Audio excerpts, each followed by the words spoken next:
How did Annette go, guys? Is Annette available? It doesn't seem like it. Louise, how did Annette go? She was going to get you to throw to her, unmute and share her screen because it just wasn't happening through the iPad. She needed the specific log on, not the link. Okay. All right. Just firstly, welcome to everyone that's logged on. We're just going to wait for a few more attendees to log on. I just want to welcome you all first. Oh, there we go. Thank you for joining us. And we can just make sure that everyone's that attending are on mute. That'd be great. Claire's raised her hand. Allowed to talk. Claire. Hi. Hi. How are you? Good. Good. You raised your hand, Claire. Is there anything you want to say hello? That's all. Hi. How are you? I'll put you back on mute. Thanks. Thanks, Claire. Thank you.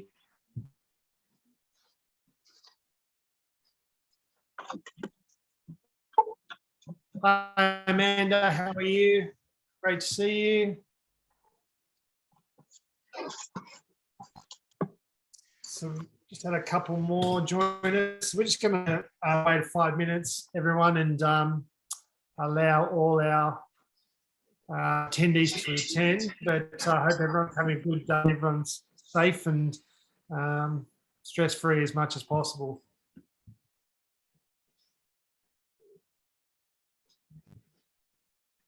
We'll give it a couple of minutes, everyone, and then just, I suppose, while we're waiting, I just want to again formally welcome everyone who's attended.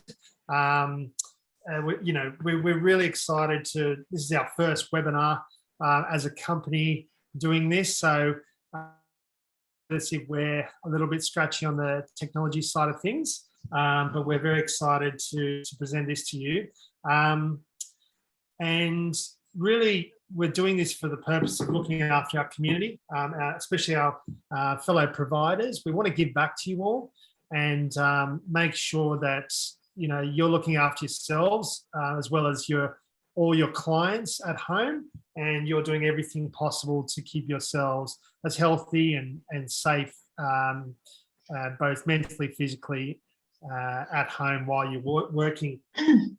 I just want to first of all introduce our panelists. So we've got all our heads of learning here at Optimum. We really believe that a combined multidisciplinary effort really contributes to the health of a person. So I've invited our head of occupational therapy, Louise. She's just waving there. A head of physiotherapy, Kieran, and exercise physiology, Lynn, dietetics, and we've got Terence there. And Annette is not showing at the moment, but she's going to join us via, she's just logged in and I can unmute her. She's just having a little trouble logging in from her laptop, her iPad, but that's okay. So what we'll start doing is the flow of this is going to be allowing our presenters to provide a flow-on effective. First of all, we're going to throw to Louise Vella, our head of occupational therapy, and she's going to talk about an appropriate, simple, ergonomic way of setting up your workstation at home and making sure everything's, you're preventing back injuries and making sure your posture is correct and making it easy for you to work at home. And then we're going to throw to Kieran, who's going to flow on from that, as well as Lynn, and look at how to keep yourself physically healthy and some of the guidelines to do that. And Lynn's going to show us some simple at-home exercises that you can do and some of the timing during the day that you can perform them. Throwing on to then Terence, who will look at our health and well-being and simple dietary tips to follow.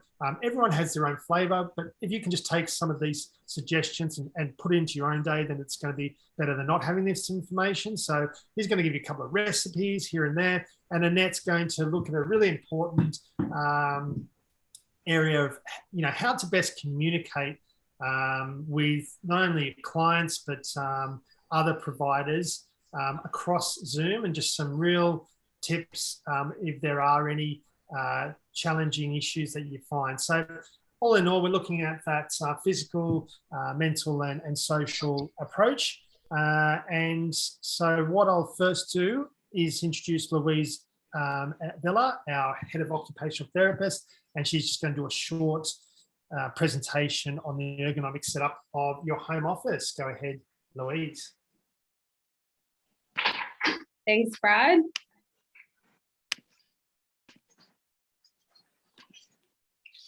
Alrighty, thank you so much for taking the time to join us, everyone. As Brad said, I'm Louise Vella, the Head of Occupational Therapy Department here at Optimum Health, and I'll be presenting a tutorial on tips for the ideal ergonomic home office setup to minimise the risk of pain, injury, and boost our productivity. So just an overview. What is ergonomics? Ergonomics is a process of designing or arranging your workstation to fit you as the user. This is really important to note. You should not be adjusting your workstation to suit your postures throughout. You should not be, adjusting your postures throughout the day, but rather adjusting and designing your workstation to suit you and your body as the user. So an example of this is the height of your computer screen set up to suit your seated height, considering your anthropometric dimensions? Okay. A great consideration here is, are you overextending the neck to view your screen, or are you flexing your neck to view the screen? We'll run through these principles in a moment, but if you have answered yes here, it might be a great indication that your workstation requires a review. Why is this important? So we all know that preventative measures are always better than cure, so to speak. Okay, so specifically throughout lockdown, as we're all spending a lot more time in front of our screens, it's crucial that our workstation setups are facilitating our health and well-being, so that we're minimizing the risk that we have for pain and injury, and we can boost our productivity. Okay, so poor ergonomics may cause musculoskeletal conditions that can impact various parts of our skeletal system. And if these are not addressed in the short term, they may lead to chronic conditions, which we'd obviously love to avoid. So your checklist, all of our ergonomic principles. So when setting up your workstation, the aim is to achieve a neutral posture. So from head to toe, that feels natural and comfortable. So a neutral position minimizes the stress on our body. So we're going to start here at the head. So we want the position of our head to be directly over the shoulders without straining forward or backward. We want our neck in a relaxed position with our chin tucked in. We want our shoulders relaxed with our chest open and wide. We want our elbows relaxed at approximately a 90-degree angle, our back to maintain an upright posture with the natural S-curve of the spine, our wrists in a neutral position without flexing them up or down, our knees positioned slightly lower than the hips and sitting, and our feet positioned flat on the floor. It is recommended that you alternate between a sitting and standing position throughout the day. Both sitting and standing for long periods of time can be problematic. So as in sitting, you would want to apply these exact same principles in a standing position to achieve great ergonomics. Take regular breaks. So when we work from home, we become a lot more sedentary. So just think, we no longer have the opportunity to walk out and get a coffee or speak to a colleague that might be in a different part of the office, or even catch public transport. And so because of this, we're missing so many opportunities for incidental exercise. And as Lynn and Kieran will both present on later, there is so much value and benefit in moving our bodies regularly throughout the day. So taking breaks is great for productivity, and we need to be putting triggers in place to remind us to get up and move throughout the day regularly. So some suggestions I have here include setting an alarm each hour to get up and move, head out for lunch. I know in our current lockdown situation, this might look a little bit different. So heading down to a local healthy cafe, as Terence will suggest, in the community, or even sitting in the backyard just to get some vitamin D. Or you could identify meetings, as I often do, that might be possible to take via a call or Zoom while we're walking. The truth is, as humans, we are not built to spend 8 hours a day behind a computer. So it's no surprise that on average, research suggests in an 8-hour workday, people are actually only working at optimal productivity for 3 hours. In addition, not taking breaks can cause other negative effects. So decision fatigue, lack of focus, and damaged eyes. The right kind of breaks can really counteract these negative effects. And effective breaks are always going to reduce mental fatigue, boost brain function, and help us keep focused. So staring at the screen for long periods of time can really irritate your eyes, and it is recommended that you look at something out in the distance every 20 minutes and remind yourself to blink regularly. Okay, so what does an appropriate ergonomic setup look like? So now that we've spoken about the key ergonomic principles, what does this look like in practice? So in the images we see here, there is a comparison of the right and wrong ergonomic setups. So on the right is a person sitting in the wrong ergonomic posture. So their posture does not align with the neutral principles we discussed earlier. On the left is a representation of the right ergonomic postures, both in sitting and standing. And as we can see, these postures align with the neutral postures that we've been speaking of. So when setting up your home office, I encourage you to be innovative. So I know that not all of us will have all of the right home ergonomic office equipment. So we can use things such as shoe boxes or textbooks to help us achieve the right heights. Alrighty, so now that I've spoken about that, I'm going to have Kieran, who's sitting beside me here, help demonstrate what these principles look like.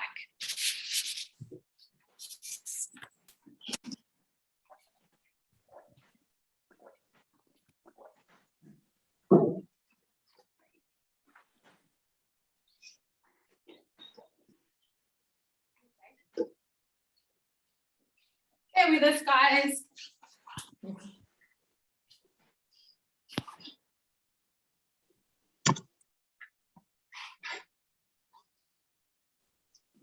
Okay. So my advice is to start from the ground up.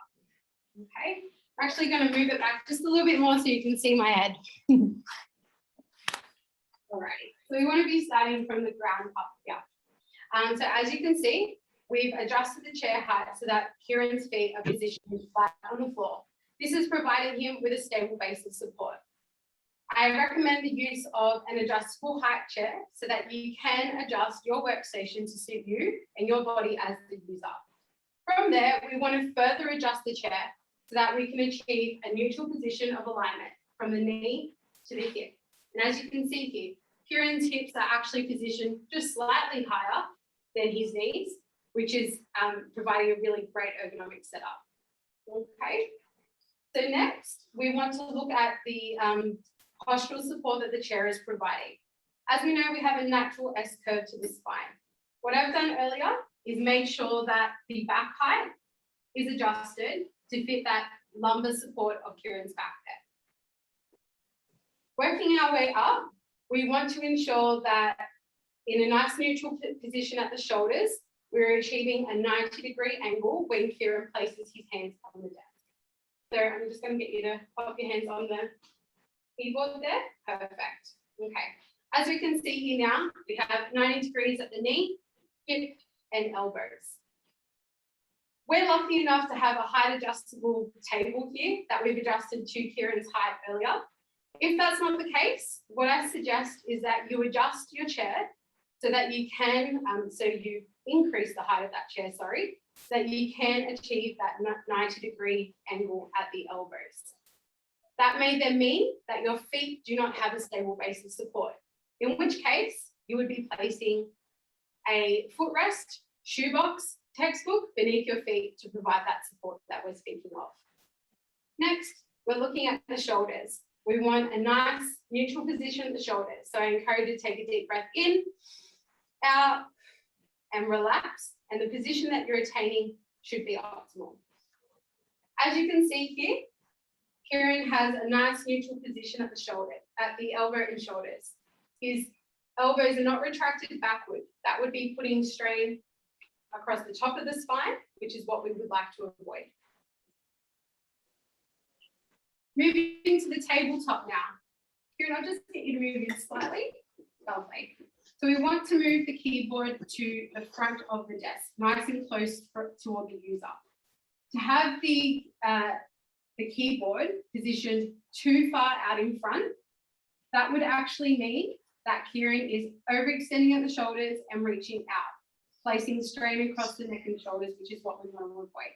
So bring it in nice and close. If you have any tabs on your keyboard, I recommend that you pop them down. So any feet on the keyboard, pop them down so that we have a nice neutral position at the wrist.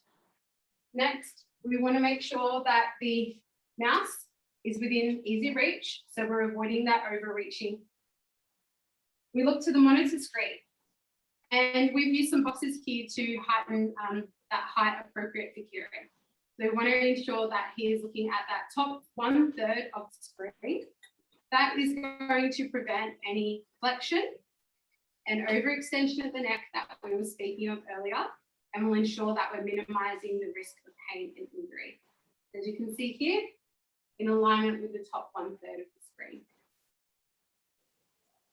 They're the basic ergonomic principles, guys. Thank you for listening.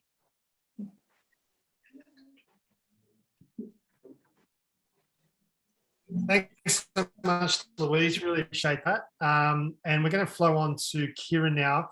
Just a bit of housekeeping. If you have any questions, please click on the Q&A box down below and type in your questions at any time. We'll get a chance to review those, and our panelists can answer those questions going forward. We'll throw on to Kieran now, and go ahead, Kieran.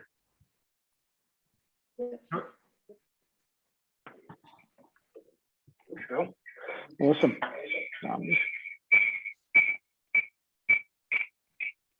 Great. Thanks, Brad, and thanks, Louise, for talking a fair bit about best ergonomic setup. I'm really looking forward to speaking to you guys about sometimes some of the things that can be a little bit of a challenge, especially during lockdown. It's been a really great initiative by Brad to sort of reach out to some of our referrers to the key tips that might be able to help you guys out, and that can flow on to the people that you work with as well. Right? So when it comes to lockdown, wouldn't we all be out running or swimming or paddleboarding? Is that what everyone's doing? Possibly, maybe not. What I tend to find is that it might be, for some, it might be good, but for others, it tends to be a bit more like this. And we all tend to have our own challenges in life. And those challenges can be home challenges, can be like with your family, and also can be just the change in routine that tends to make this time a little bit more of a challenge for all of us. But one of the things is that we want to try today is just try and do some simple strategies, and I want to talk a little bit about some of the guidelines for the organization. Talked about the basic levels of exercise, that can help in a number of different reasons, and the reasons why that is the case. Some few different strategies possibly to talk about, sort of just minimizing injury risk. And I'm going to go through a little bit of a home mobility routine, which you can think about doing when you're at your desk, but also a couple of things just away from the desk as well to get us up and moving a little bit more. So look forward to sort of chatting about this stuff with you guys. So when it comes to the World Health Organization guidelines, what they found through research is that this has been something that's quite important, and also something that actually the public actually doesn't know that much about, and actually wants to know a little bit about. So when it comes to it, and we break it down, the moderate, what we're looking for is the moderate intensity exercise, over a whole week. We're looking for 150 to 300 minutes a week, So the minimum is looking for about 150. That equates to around about 20 minutes or so a day. Vigorous exercise equates to around about sort of 10 to 20 minutes a day. If you're like going, what is moderate intensity exercise, or what is vigorous intensity exercise? Sometimes you can utilize something which is called like a talk test. So a talk test is, if you're doing exercise for a moderate intensity exercise, it should be that you should be able to sort of still maintain a sentence, okay, with moderate intensity exercise. So if you're walking with a colleague or a family member now in COVID times, okay, you should still be able to maintain a sentence with them and just have like a really slight level of breathlessness. With vigorous intensity exercise, okay, the talk test would be that you might only be able to string a couple of different, if you're exercising at an intensity that you could maybe string just a couple of words together rather than a full sentence, and have a moderate level of breathlessness. So those are some simple guidelines to think about for what's moderate and what's vigorous exercise when it comes to aerobic exercise. So when we start thinking about other things, is that how much of the population actually does this? So when I look at some research, it's actually around about sort of 55% of Aussies actually fit to that aerobic guideline. But surprisingly, when it comes to resistance exercise, and we might talk a little bit about this when it comes to mental health, also resistance exercise, but it's actually even less. It's actually around about 15% of the population hits the minimum guidelines, which I'll talk about in a second. And what we kind of want to think about is also varied stimulus for people to actually give them the best benefit. So for additional benefits, what we kind of want to think about is that to have some sort of muscle strengthening exercise, and it can still be moderate intensity, of around about for like 2 days per week. And there's some really good benefits to this. Like it helps to stimulate our resting metabolic rate, which can help to minimize sort of weight gain. I'll talk a little bit about benefits a little bit in a moment. Also, when it comes to it, like when it comes to thinking about sort of working, like when they find that exercise, and also with resistance exercise, it can improve concentration and critical thinking. So some of these things can have a double effect in regards to being able to improve not just mental health, work productivity, concentration, but also overall our general health. But when we start thinking about that, people think of like, that's a fair bit. But when it comes down to it, we kind of want to think of, and Louise touched on it a little bit, is that we want to sort of limit the amount of time that we spent sedentary and just even replace it with some level of exercise, right? Those are some guidelines that we want to work towards, and it doesn't have to be a big chunk of that 30 minutes a day. It might get broken up into bits and pieces throughout that day. And it is sometimes to be thinking about that and being a little bit proactive and thinking about that plan. Okay? So it's not just a wish to be able to do that and how you might be able to fit that into your day. So how can we do this? And Louise touched on a few different points before, and I'll touch on just a couple of points. Okay? Some simple points we look at. So move well and move often. So all that is that we try and see if we can take some regular breaks, okay? And thinking about that we can shorten up that time, okay? And have it as a cumulative effect for that exercise effect. And as I said, sometimes it can feel a little bit overwhelming when you look at those numbers, but doing some is better than none. And if it feels overwhelming, you feel like I won't be able to get there, even starting up with something small, okay, is really important. And that's so doing some is better than none. I've put in something here which is called the rule of 55-5, or the rule of 33. All that means is that if you're sitting down for 30 minutes, it's good to get up and have a small little break for 3 minutes, okay? All right, go walk, grab a glass of water, okay? Same for the rule of 55, is if you're sitting down for 55 minutes, we get up and do something active for around about 5 minutes or so. Walking talk is more about like if you have a phone call with a colleague that you've planned, it's good to sometimes think about, can I put in like my earbuds that I've got now, and we go for a walk, okay? And it doesn't have to be like in COVID times going outside. You can do that, make sure you mask up as well. But at home, you can go walk around the house. You can walk out into your backyard just to get a bit of a change of scenery, and sometimes utilizing those things into our daily routine helps us to get a little bit of that moderate exercise in our routine. It's just sometimes being aware of it and planning for it as well. When we're thinking about teaming up online, so teaming up online is more about if you have a colleague, okay, that is maybe having some other similar challenges, sometimes you're setting up like a Zoom meeting or a phone call, okay, and it might be on the back end or the top end of lunch, or it might be the time that actually works well for both of you, where there's usually meetings that don't get chucked into our diary, which we know we always get. That might be useful for you guys to actually be able to possibly do something together. Okay? It's also a good way to actually be able to chat to another colleague as well from a mental health perspective. But when we look at some of the research in regards to exercising with a colleague in any sort of means helps to build that consistency, okay? And also helps to break that barrier down a little bit as well. And we're thinking about starting small, and I mentioned that a little bit beforehand, but it's a relatively important thing when it comes to starting small and building gradually, right? Some people have got a fair bit of exercise history, some people don't, right? And I'm going to put up just a little bit of a graph in a moment. I don't want you to kind of get too bogged down into the specifics of it, and I'll try and just explain something just simple for it. But it's something that on the back of the last lockdown that we had, we tended to see a fair few trends. And those trends tended to be that when we went into lockdown, people sometimes try to change their exercise routine and went from doing nothing and doing heaps. And then also post-lockdown, people that hadn't been to the gym and didn't all been closed down, then they went to the gym and they tried to do way more than what they did, or they tried to re-enter at the same point what they did when they at the start of lockdown, okay, right? And then there was this big change in how much volume and load they're doing. So if we think about this key loading message, or this, if you're going to be starting to start back into exercise, think about what you kind of have done maybe in the last month before. Okay? We've got lots of different things such as energy tracking devices now. Okay? People got sort of Garmin watches where it tracks your steps. Okay, well, most iPhones now will track a little bit your steps or how much you've actually been walking. So sometimes you can use a little bit of that data to actually use it. And simply, all we want to think about is what you've done the last 4 weeks. Okay, and then when we're looking to progress our exercise, think about the average of what you've done the last 4 weeks, and we try to want to think of increasing that volume and load at the moment by no more than sort of like 20%. Okay, so 10 to 20%. If we start to go up, okay, higher, okay, and go up to 50% or 100% more, it increases the likelihood. There's lots of things that factor into injury risk, but it can increase the risk for injury.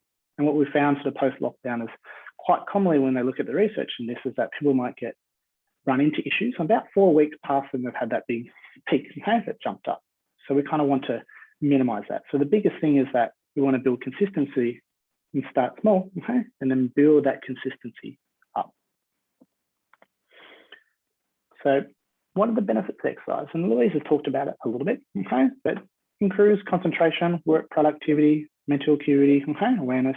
There's some really good mental health benefits about reducing symptoms and anxiety and depression, stimulating and improving our rest and metabolic rate, which also helps to reduce unwanted weight gain, and coupled with that with healthy eating can be really quite beneficial as well. Reducing occupational related musculoskeletal pain, reduce type 2 diabetes risk, okay, when we start thinking about the whole World Health Organization guidelines, because exercise helps to improve our insulin sensitivity, cardiovascular disease and cancer risk reduction, and even more importantly, just like the benefit of exercise of actually improving all-cause mortality. Okay? So it's good for us to think about this working at home, but thinking about how we can build into a good routine to help us even moving forward from that. I talked about the World Health Organization guidelines, but sometimes many of you might actually work with people with disabilities as well. When you actually look into it, that same 150 to 300 minutes is actually the same for someone for an adult living with a disability. So it's quite interesting sort of looking at those facts that even though disability, the same exercise sort of components still work for them, okay, but also work for us as well, okay, or people not living with a disability. So we've been sitting down for a little bit now. So if everyone wanted to, they can kind of join me to do some of these exercises, okay, themselves. Okay? And I'm just going to go show you through just a small little mobility routine that you can do at home.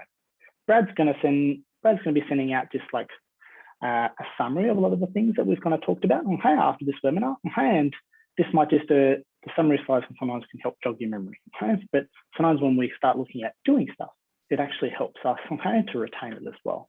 So let's sort of get moving. So I'm going to start with a couple of things that you can do at your desk, okay? And then I'm going to move to 1 or 2 things on the floor, okay, to work on some of what we call some of the big movers and shakers that tend to feel tight, okay, or can get a little bit restricted when we're sitting at a desk. So what we're going to start with is something which we call seated rib grabs, right? So I'm going to move a little bit back from my desk. So I'm going to pop back so you can see me a little bit more, right?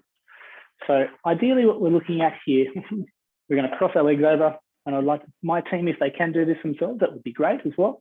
So we're going to have one hand comes around and grabs hold of our ribs. That's what's called a rib grab. Another hand comes over and sort of grabs onto our knee. Right.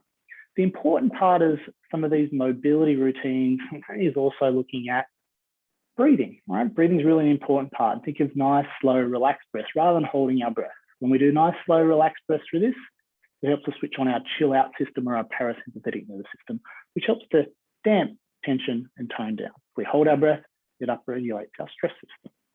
So big breath in, and all we're looking at is breathe in, breathe out, and then we're trying to turn towards the side, and that hand grabbing those rib cage helps to rotate around, and assist the rib cage motion. Breathe in, breathe out. Usually we're going to repeat this around about 2 to 3 times. We breathe in, breathe out, breathe in, breathe out. We can follow that up with what we call a reach as well. So imagine you had a sword in your pocket, and we can do this also on the floor in a moment. There's a floor version. This is also a good seated version. We reach in, and then we pull up, follow our hand. Helps to open up a little bit through our chest as well. Switch on the muscles behind our shoulder.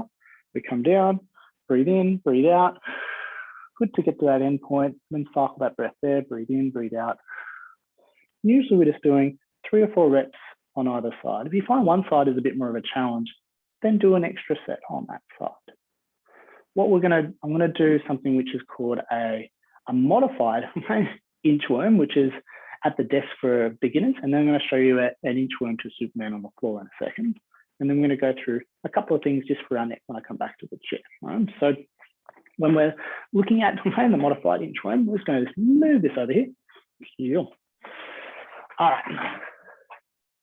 So all we're looking at here is that we can be sitting at our desk. We're looking at hands. This was on our desk and usually trying to push back. And we're just going to be pushing and walking our feet back until we come down out in front. And this helps us to give a little bit of flexion into our spine, which is okay, and gets it moving. We breathe in. We breathe out and just try and think of sinking our sternum or the front of our part of our chest towards the floor. And relax and come back up. Then we can walk in. And usually we're just looking at doing 2 to 3 reps and then we walk out. Breathe in, breathe out, 2 to 3 reps and coming back down. So usually all we're looking at is 2 to 3 reps in that position. I'm going to shift onto the floor to show you the standing version. In the standing version, all we're looking at is we start up standing, hands try to reach the floor. This is a little bit more advanced version. And then all we're doing is we're walking our hands out, and then we're walking our feet up to the hands. And then we can walk our feet out to a plank position, and then walk up. This is not just mobility, there's also a stability component here. And then we can walk our hands out as well. And then walk ourselves back out. Next thoracic motion exercise, right, is we come down onto our side, knees come up, one hand in, and this is called a reach. So we imagine that we had a sword in our pocket like we were when we were sitting. We reach out, and then follow with our hands up in like a nice diagonal, like the Statue of Liberty, like I say. Breathe in, breathe out, and try and think of getting our hand towards the floor. Don't try and stretch it or push it, okay? Just want to just come to what you feel comfortable. And all we're looking at doing is 3 to 4 reps. We breathe in, breathe out.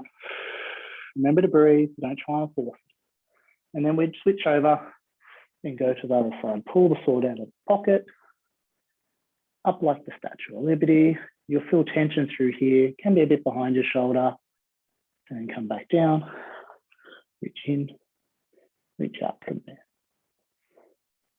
We're going to go into another big mover and shaker, which is called a hip flexor exercise. We come in, we can use our chair. Nice and out in front.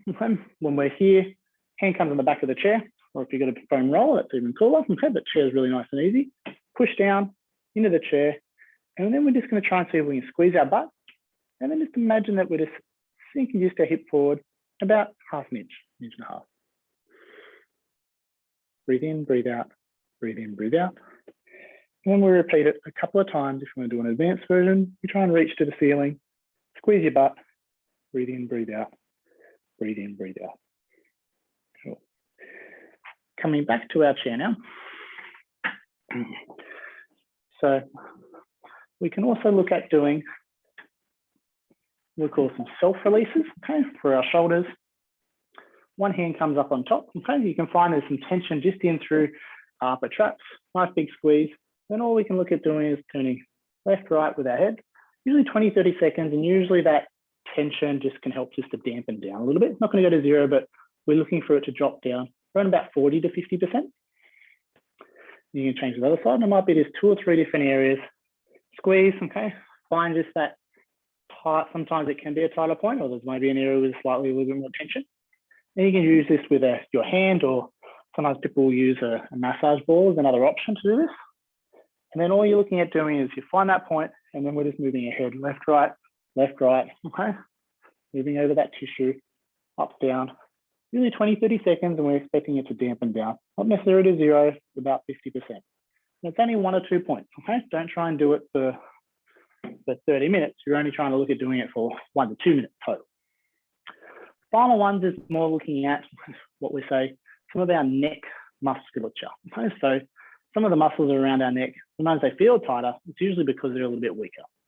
So these exercises can help to dampen down a bit of tension, but also help to build up the capacity of our neck muscles to help us be able to sit at desk for slightly longer periods of time, or tolerate sometimes the change in workload that happens when we're working from home. So one, okay, if we want to simply call it, it's called the chin push down. Okay, so fist comes underneath our chin, and all we're looking at, our neck flexors are usually not quite as strong. I don't have the same capacity as our neck extensors. So we're pushing down, so chin into our fist.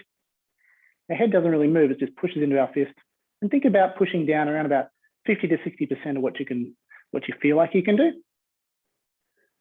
And we're trying to aim not for a really long period of time, so we're going to start with about 5 seconds.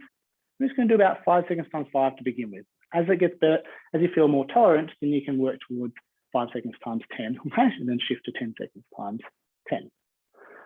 Our cervical extensors, some people have long back chairs, okay? They can do this head pushback technique in back into the chair or against the wall, or else simply then we can use our hands. We pop behind our hands. And all we're thinking about doing with our eyes, if they're looking forward, imagine that they're going to be pushing back as if they're going to be looking a little bit up towards the ceiling. So we push back and then up. We hold.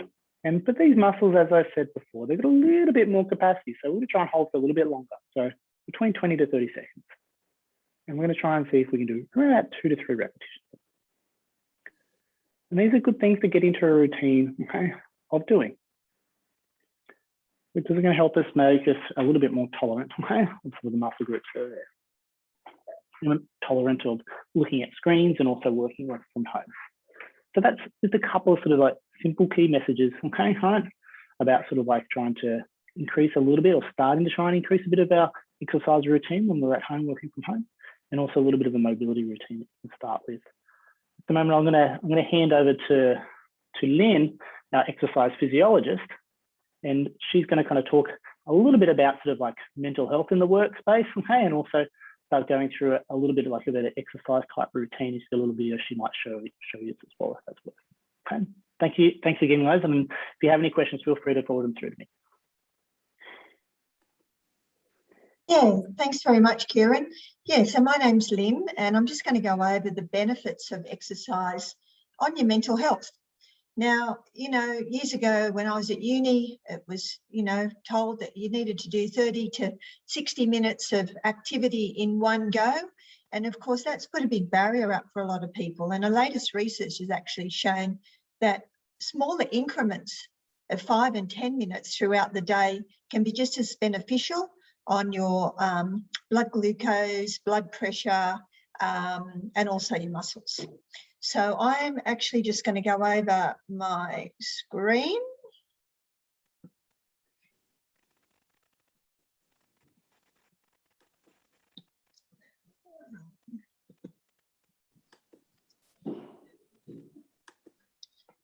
Okay. Yeah. Sorry, guys. Just going to find the right. Don't know what's happened here.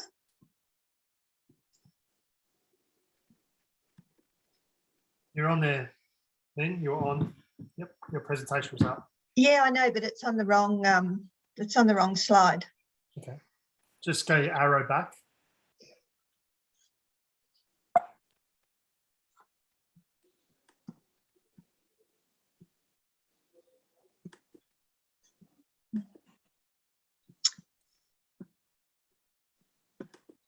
Just while Lynn's finding the correct slide, attendees, we had a question. Thanks so much, Christine, for your question. Lynn, Annette, if you could just type an answer to that, if you can see the question presented on the Q&A banner from Christine, that'd be great, and everyone can look at that question regarding keyboard and laptop. Go ahead, Lynn. You're good? Yeah, is that slide up? Yeah, share your screen now. Yeah, it's not coming up. Yeah. Sorry. All right. Double click on that screen you want.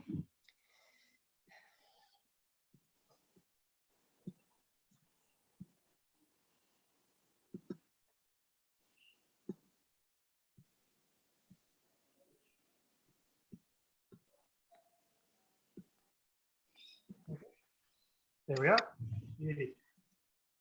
Yep, that's it. Okay, I'm just trying to find the right. That's one. So we're sharing.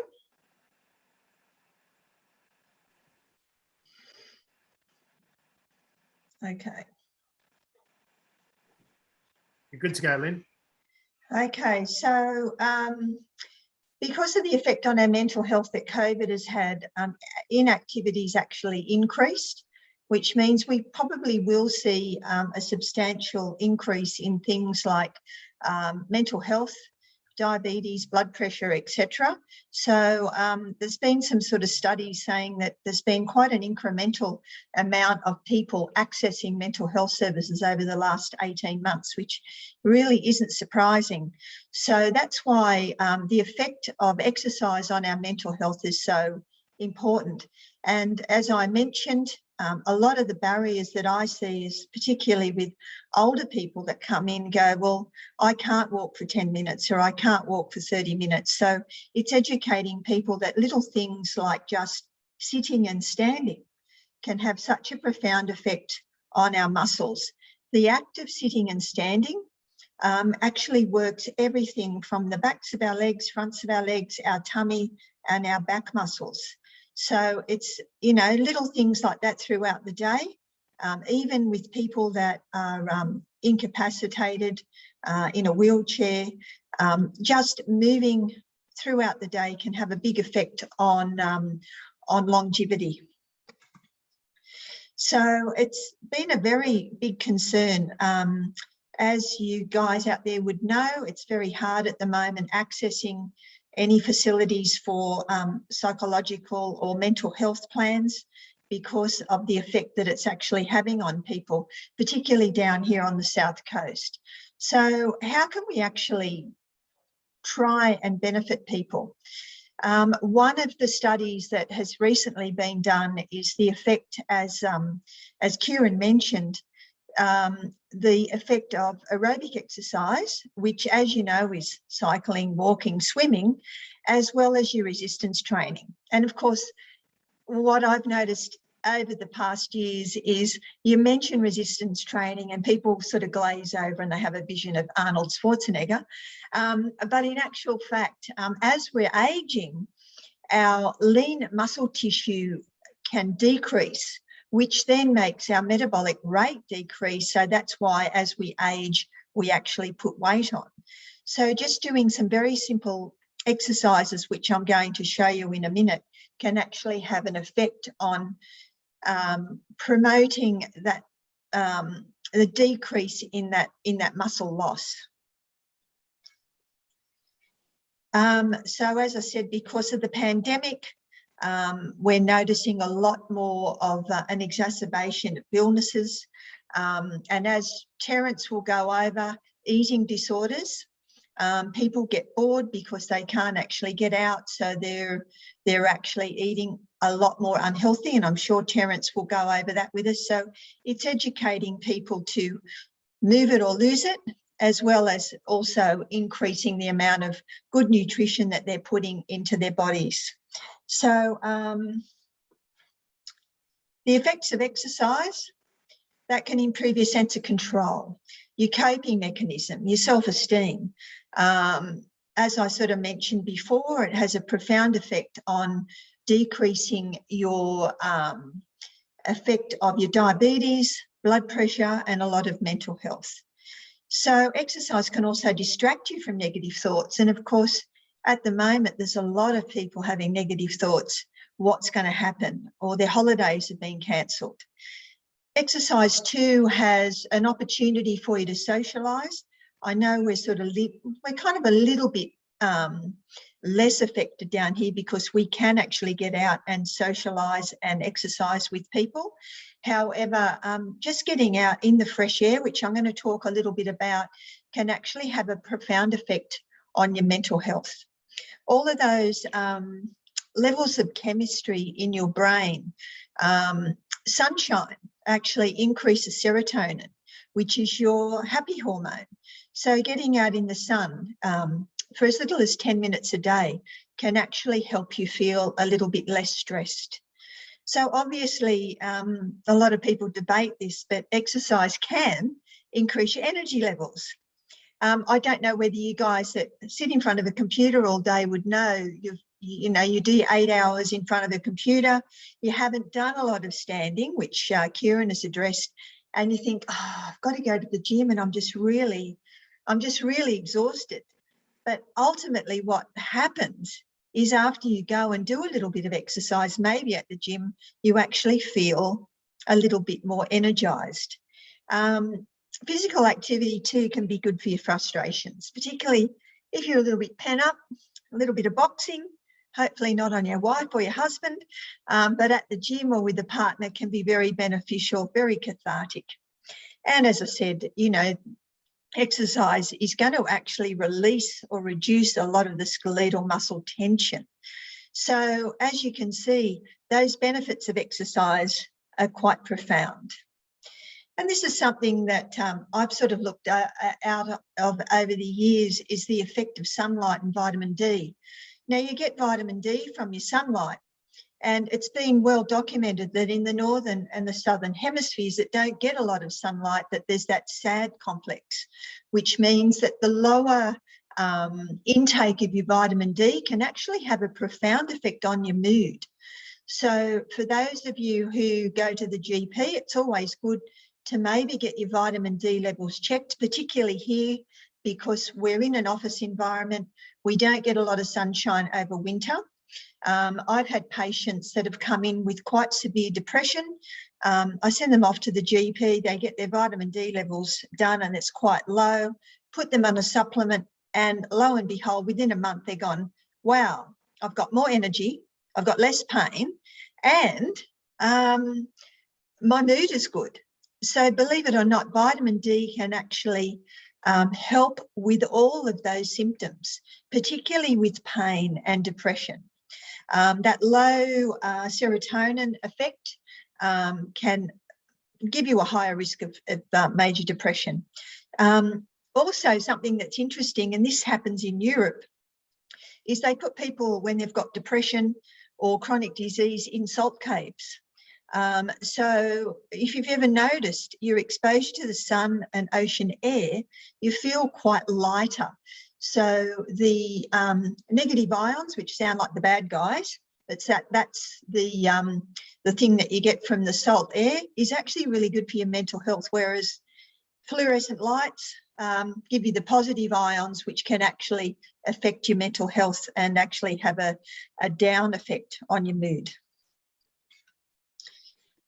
Meditation, of course, even if it's only, you don't have to sit cross-legged like a guru on a mountain. Sitting and being mindful about your thoughts, letting them come and go, can actually be very helpful for stress levels, resilience and compassion. So there's a little app on your phone called Headspace, and those little meditations are quite good for when you're feeling a little bit overwhelmed or if you need to get some sleep. So I'm just going to go to my little next little thing, hopefully.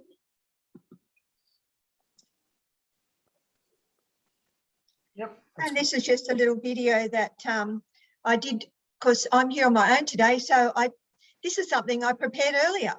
Mm-hmm.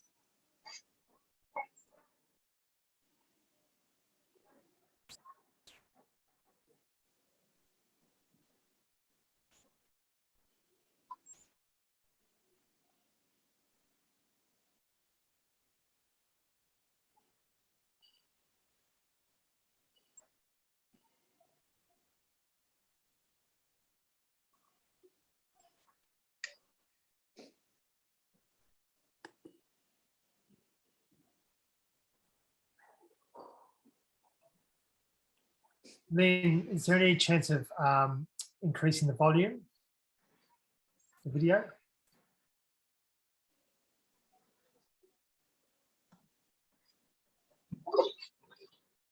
That's as high as it'll go, unfortunately. You just talk over it. Lynn, do you want to talk us through what's happening? Oh, okay. So this is a chest press. You can do that with a couple of water bottles, or you can do it with the band. This exercise here is for your back muscles. Habitually sitting at your desk all day, you're using your chest muscles. So a lot of people have actually said, my upper back becomes sore, and that's because those muscles are weak.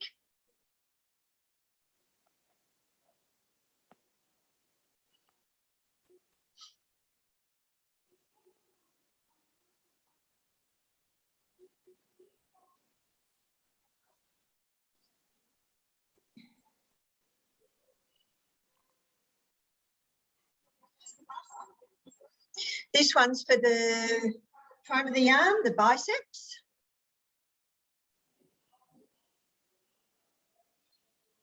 As I said, you can do this with a band, or you can do it with 2 water bottles, 2 cans of spaghetti.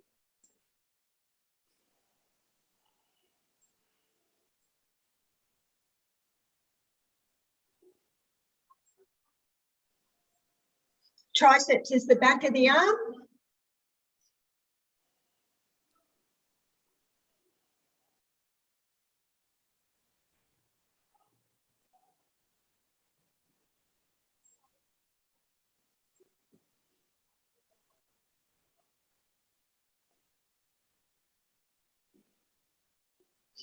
So you can see that you can do this off a chair, off a lounge, any equipment at home.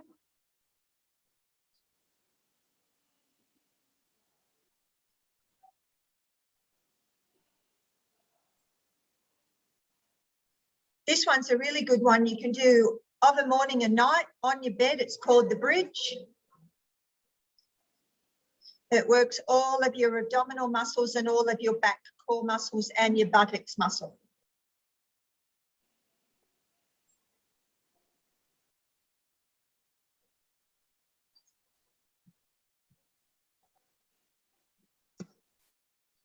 So thank you. I'm just going to hand over to, is it Annette or Terence?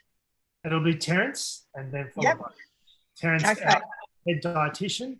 And thanks so much, Lynn, and those other panelists. Excellent. Can you guys hear me? I think it should be fine. Excellent. Okay, thanks, Brad. Thanks, Lynn. And thanks everyone for joining us. As Brad said, would have mentioned before, I will be going through some health and well-being dietary tips whilst in lockdown and working from home as well. Okay, so I'm going to quickly go through the common trends, and this was published in Nutrition in 2021, so this year, and it kind of tracked the common trends of the previous lockdown that we had and other lockdowns in different countries as well, and what happened. So as you can see on the page here, there are a lot of increases and one decrease. And in the increases section, you can see that there are a lot more snacks consumed during lockdown and also working from home. The actual meal number and also frequency of the meals increased as well. And we also found that surprisingly, there was an increase in fresh produce and home cooking. However, in saying that, there was also a huge increase in comfort foods, including sweets, snacks, and processed foods as well. There was also an increase in alcohol consumption and a subsequent increase in weight gain due to a number of different factors. Unfortunately, the big decrease was the physical activity. I don't know about you guys, but for myself, I can find myself like after every Zoom consult, I'd be walking into the kitchen and trying to find a snack and see what I could eat. And that's probably stemming from a bit of boredom eating and just a break of habits, to be honest. So the next thing that I'm going through will be our first tip. So in this presentation, I'll be going through a few tips to make sure we are eating healthily and promoting the best health and well-being. So tip one would be sticking to a routine. So it's really important to make sure you plan your week out. So people often find that their day just becomes a bit of a blur when they're in lockdown and working from home. So on a daily basis, I would recommend you stick to the regular meal routine that you had when you weren't in lockdown or working from home. So if you were doing 3 meals a day, stick with that. If you're doing a few more meals a day, like 5 meals, then I would go through that as well. I would recommend planning ahead to avoid unnecessary trips to the supermarket. So you want to plan your meals out and working out what you need throughout the week and create a shopping list. I'm a bit guilty of this. I usually kind of just go to the supermarket and think about what I would need and just get it on the day. But definitely planning a shopping list is really important during these times. I would allocate a bit of time throughout your day to make sure you divide your work time and your meal time. So it's really important to sit away from your work table and eat with your family or eat by yourself, unless you're living with other people. Definitely remove your distractions like your phone or work computers when the mealtime does come along, and just being mindful and present during the eating will really reduce the overeating, and that would leave you a bit more satisfied compared to, say, if you were on your desk working through emails, things like that, and you're just eating and not really focusing on the meals. So it's really important to remove the distractions, or it's super easy to just keep going. You don't think you're feeling full and you just get seconds, and it kind of snowballs from there.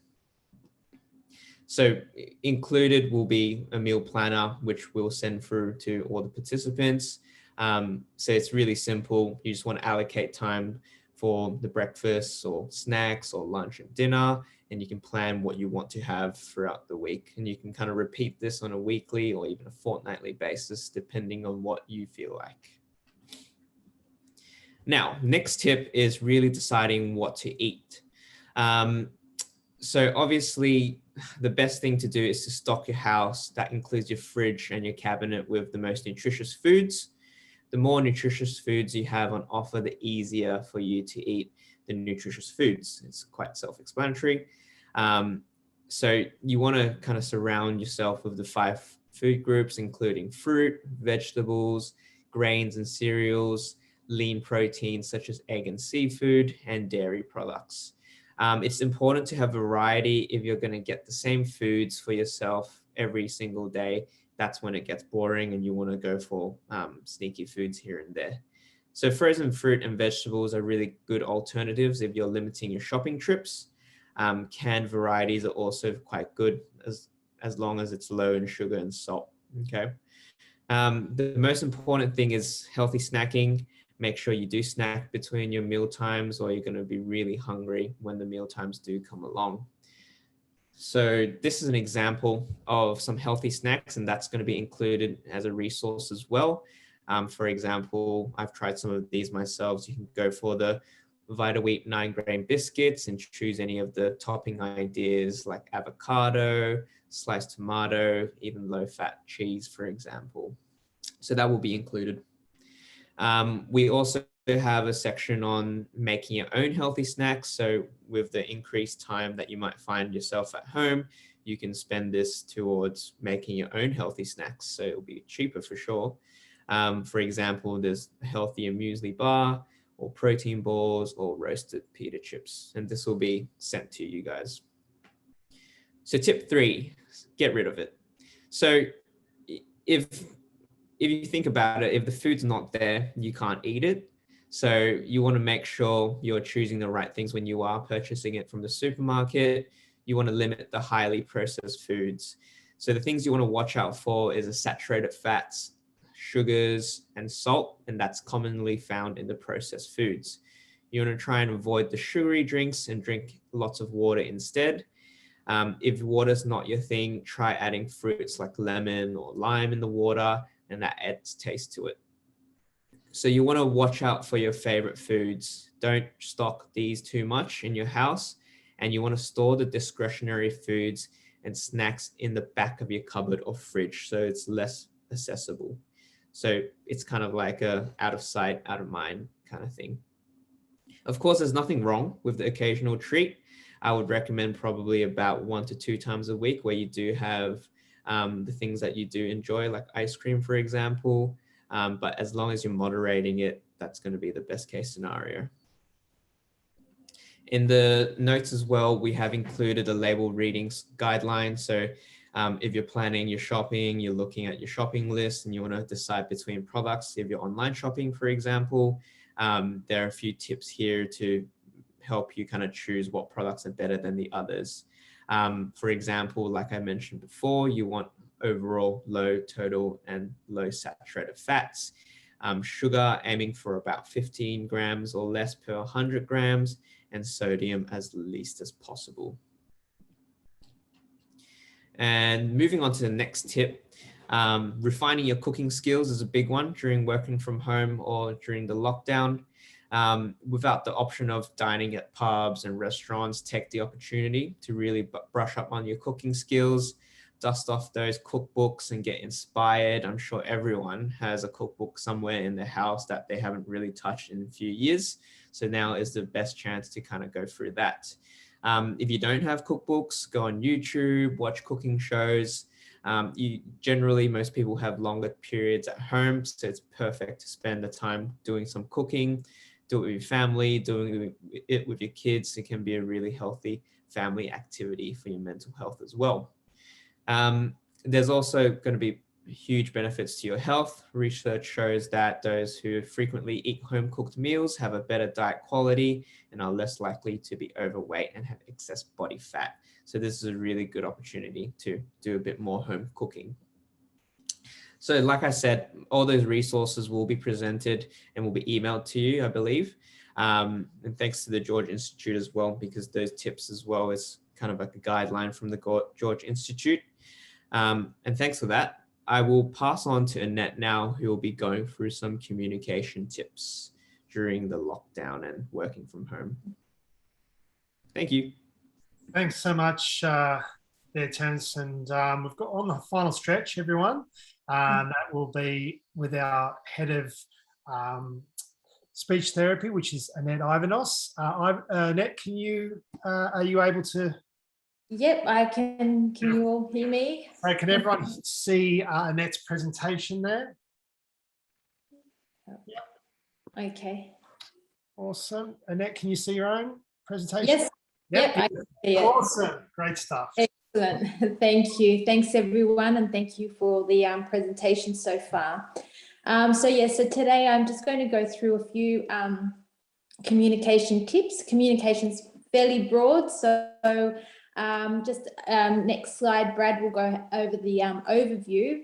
We'll just go through some tips on looking after your voice, communicating with clients, making information accessible, and some general tips for working with interpreters. And all of these tips are around face-to-face and in lockdown situations.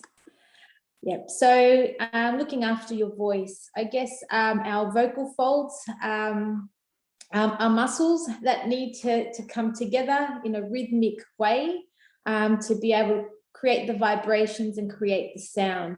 So our muscles also do need looking after. So the main thing that we need to keep our voices healthy and not be strained is basically to drink plenty of water and maintain hydration.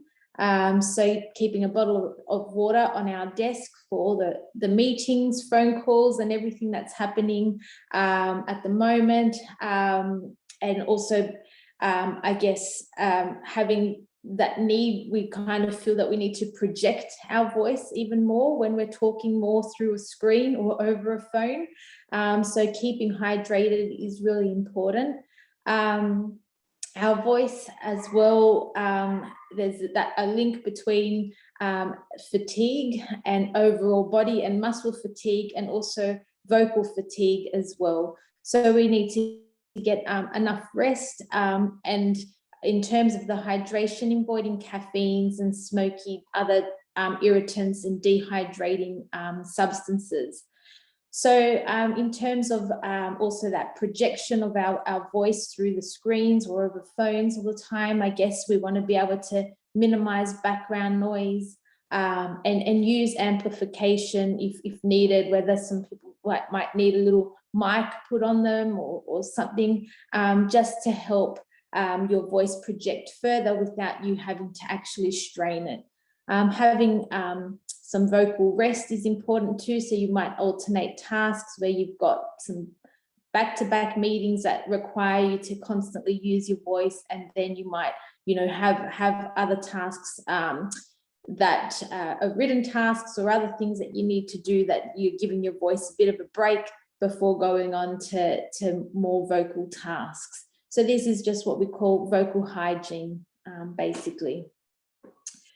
In terms of communicating with clients, so communicating with participants, with in the general population, just some basic information around communication is that, as we know, it's a basic human right, but 1.2 million Australians are living with a communication disability. And the thing with communication is that it is largely invisible. So someone can present physically well and able, and possibly being able to maintain and hold a conversation with you really well, but maybe has no reading or writing ability. So communication is more than just speech alone. And we know that out of 6 literacy levels, approximately 7.3 million Australians have a literacy level at level 2 or below. So this comes through either cognitive impairment, intellectual disability, whether or not it's about a learning difficulty, minimal years completed at school, so many different factors, dyslexia that aren't seen. So these is then going to impact on the way that the people we're communicating with, how they're going to retain the information that we're giving them, how they're going to understand the information we're giving them, and maybe how they're going to carry out a task or follow an instruction or a guide that they're being directed to follow if they don't have the ability. So in terms of speaking, our tips, I guess, is in particular over the phone or through other video conferencing, and of course even in face-to-face. The main ideas and tips we have is to keep our information clear and simple. So we may want to begin with just presenting one main idea at a time. We might have a list of things we need to go through with the client, but we'll present one idea at a time, keep it clear and simple, have some pauses, and then ask for clarification from the person to ensure that they have understood what you've just what message you're just giving them. You might need to repeat or rephrase what you have said. And once you know that they have understood that key point, then moving on to the next one. If you feel that there could be some other issues there, that the person's not complying very much or not following instructions, it could be that they aren't able to understand what's required of them. So prompting them to maybe write a note or to follow up with them and say, I'm going to put in an email what we've just spoken about, the 5 key points, or the 2 tasks that I'm asking you to do. So it's really a matter of just that repetition, keeping it clear and simple. And these are just general instructions for all people that we're communicating with. And in particular, in times when there's so much going on at home, that your one phone call, that person on the other phone it may be preparing a meal for the other kids, trying to do something with someone's homeschooling, the dog's running around, there's all these other things going on, and they're also trying to follow all of your instructions over the phone.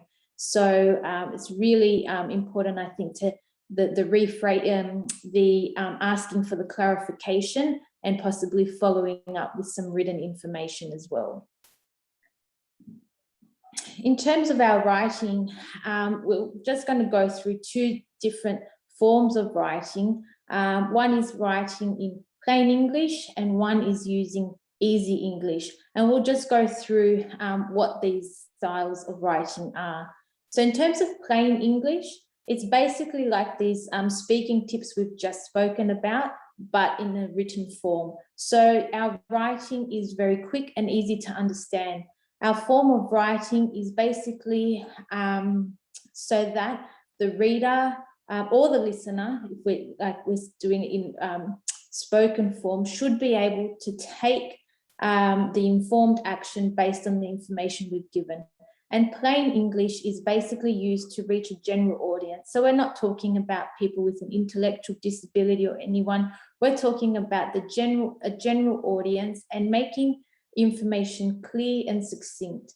So the features of plain English are basically using short sentences, short paragraphs, avoiding complex terms and using simple everyday words, maybe having sections of texts and headings, using at least a 12-point font. So if you're thinking about emails that you're sending to a team, to a client, to anybody, instead of having large chunks of paragraphs, when we're opening up that email, a clear header with some bullet points or dot points that you want to emphasize, so that you're basically making the information clear the first time that it's read.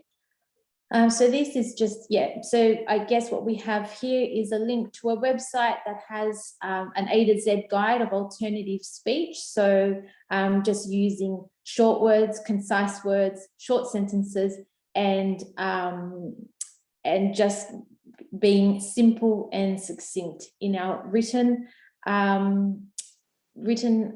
words, and as well in our spoken language as well. The difference between plain English and easy English is that easy English is actually an accessible and alternative form of communication. So this actually has a distinct format and is a form of writing that is for people who have an intellectual disability, low literacy, or English as a second language. It takes on those principles of plain English where we keep sentences short and we use simple everyday information. But what we're doing here is we're actually using images to support the point that we want to make to the person. We're explaining a harder word. We're giving a definition. We're using lots of dot points as opposed to long sentence structures. So our sentences are 2 or 3 or 4 words and very key information with a larger text size. So we might use a font of 16 as opposed to a 12 size font with lots of space in between words, but mainly the picture to go with what we're trying to say. So there's an example on the next page. You can see that this is an information sheet on using alternative communication. And so you can see that there's lots of white space between. There are pictures to match the text. There is there's bullet points, and there are very clear words. So AAC are ways to communicate with a person who cannot speak. It's hard to understand or finds it hard to understand other people. Very clear, very simple, very succinct, with the visual images to match as well. So here in Scope Australia, the website, they've got a lot of guides of getting started with Easy English. They provide some online training and education, and they've got lots of Easy English examples. We're seeing Easy English coming out a lot, even through banks, the NDIS, and explaining lots of different terms using this format. And I think it's, if you're thinking about like letters that you're sending out to clients, who are you sending it to? What is their level of disability or their cognitive level? Can they actually understand what you're sending them? And would they benefit from correspondence being sent to them with these features? So just a little bit around communicating with interpreters and some tips with communicating with interpreters. At the moment, we'll be using a lot of phone interpreters, and the principles still apply for phone interpreters as well as interpreters face-to-face. So the idea with an interpreter is that we still are speaking directly to the client, not to the, we're not having our conversation with the interpreter. The interpreter is a tool for us there, but our conversation is happening directly with the client. Again, we're going to use our principles of plain English and simple English. We're going to use short and simple sentences, but we're going to speak more slowly rather than loudly. Sometimes I don't know why we go into this automatic thing of needing to speak louder, but it's more that we need to slow our rate down and be able to give the interpreter time to also process the information. So we want to speak at an even pace in short segments. So putting in those pauses to allow the interpreter to interpret. So one idea at a time, and those short sentences that we've been speaking about in our written and spoken language it comes into play significantly when with interpreters as well. It's important to ask one question at a time, wait for the translation and the response, and then move on to your next question. So you know that you're giving, that the person is receiving the information in the exact way that you're giving it, and that you're also receiving back the information in the exact way that the client is giving it back to you through the interpreter. There's a few more tips on the next page. Yeah, so it's really pausing is essential after each sentence or question to allow the interpreter time to interpret. Sometimes an interpreter may need to restructure the information just to present it in a culturally and linguistically appropriate manner. So sometimes speaking in English doesn't mean that's the thinking is the same in another language. So we've got to allow that time. You can also ask again here for that clarification from the client to repeat back to you the important information that you want to make sure that everything has been understood. And I guess it does involve a little element of patience. To provide care across a language barrier takes time. So our principles of the simple English come into play here, but remembering that with an interpreter, our conversation is geared toward the client, that we're not having our conversation with the interpreter. It's to the client, and we allow the interpreter to interpret. So they are my tips and strategies, and I think this sort of comes into place with this year's theme for Speech Pathology Week, which will be happening from the 22nd to the 28th of August, and that is that communication is everyone's right. So this basically highlights to us the importance of making communication accessible to all people, so that our information is understood, and that they also have an opportunity to be able to express themselves in a way most suitable. That's all from me. So thank you for your attention. If there's any questions. Thanks so much, Annette. We do have one question for you from Margaret.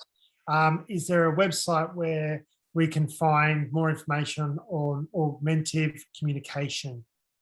Yep, so that the website there on Scope Australia, that has lots of information, and that handout on AAC is there as well. So Scope Australia will provide you with lots of information to start off with, and also has a list of other websites on there as well. Is that this one? That's this, yeah, this one here. So it's just down the, there was a, doesn't seem to be on there now. I'll just find it. But if you Google Scope Australia, that website will come up. Okay. Yep, Margaret got it. So thanks so much, Margaret, for the question. I'll stop sharing now. Anyone else with some more questions? And just to kind of add a little bit more, I've got a question thinking about it, all the attendees. There's a lot of information to take in, but it's just that for you. It's just information. I'll be sending out to all the attendees the summary of these presentations, and you can take and use it how best suits you and your day. It's just information for you. It's able to you to use that. So we're really really grateful for you attending, and hopefully you took a fair bit out of that. And just another opportunity for any questions, Q&A.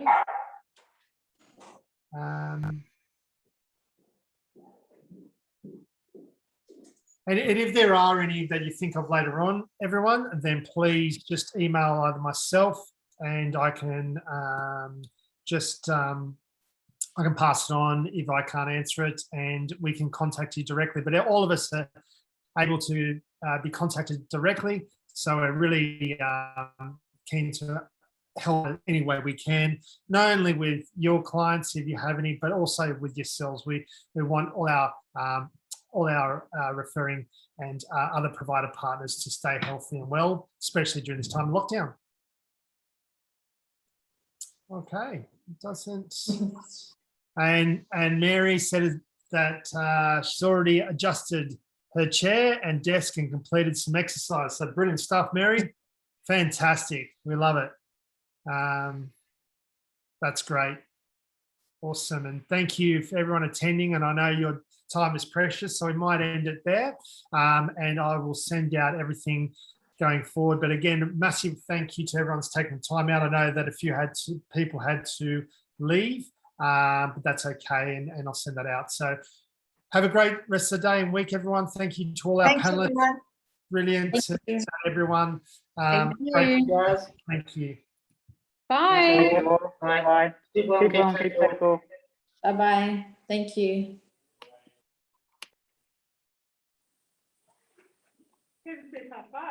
We did it.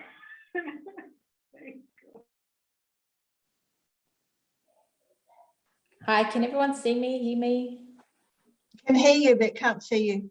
Okay, all right. Okay.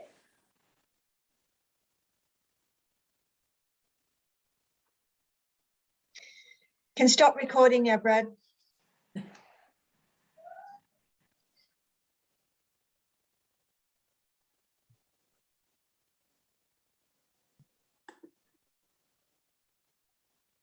Brad may not be there.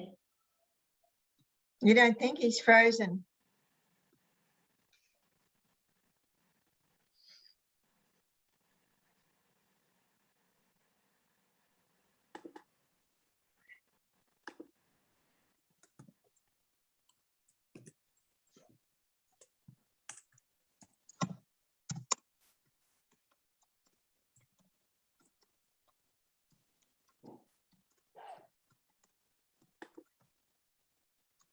Is anyone else on?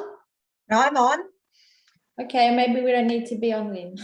Oh, okay. I've just told Brad to stop recording. All right. All right. Thanks, Annette. Bye. Thank you. Bye.